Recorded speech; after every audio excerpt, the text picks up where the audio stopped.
Hi there, I'm Alex Cunningham, and I'll walk you through this Notion tutorial step by step. Let's jump right in. If you've ever wanted to use Notion in a language other than English, or maybe you just feel more comfortable working in your native language, then this video is just for you, Sumisho. Today, I'll show you exactly how to change the language in Notion, step by step. By the end of this tutorial, you'll know how to customize Notion's interface to suit your needs, which can make your whole workflow smoother and more personal. Let's jump right in. First, we need to access Notion's settings. So with Notion open on your device, look over to the left sidebar. You'll see a little gear icon. That's your settings menu. Go ahead and click it. This is where Notion keeps all the tools to personalize your experience. If you're new to Notion, don't worry. The sidebar might look a bit busy, but just focus on that gear icon for now. It's like the control center for how Notion looks and works for you.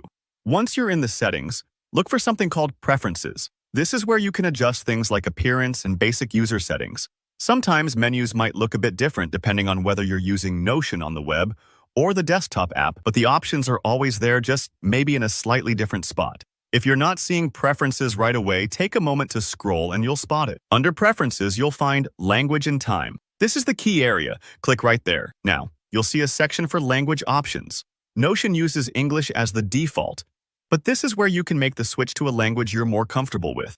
You'll see a drop-down menu showing English. Click on this drop-down, and Notion will show you all the supported languages you can pick from. There's a pretty good variety, so whether you need Spanish, French, Japanese, or something else, there's a good chance you'll find your preference. Take a moment to find your language in that list, then click it. It might take a few seconds for Notion to reload with new language settings, so just hang tight.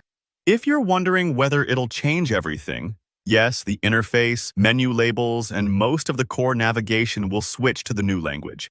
However, keep in mind that any content you've written in your pages or databases stays the same, since that's your own text, and that's really it. To recap, open Settings, tap Preferences, go to Language and Time, then choose your language from the drop-down menu. It's simple, but it makes a huge difference. Imagine you're building a workspace for your team or family. Setting Notion to everyone's preferred language can make it feel a lot more welcoming and user-friendly. Or, if you're learning a new language yourself, switching Notion over is a neat way to immerse yourself a little deeper. If you run into any hiccups, like not seeing your language right away, or if things don't change immediately, just close and reopen Notion, and double-check your preference. Sometimes updates take effect after a quick refresh. Thanks for watching. If you found this tutorial helpful, please give it a thumbs up, and let me know in the comments if you have any questions. I'm happy to help. Don't forget to subscribe for more Notion tips and tutorials just like this one. See you in the next video.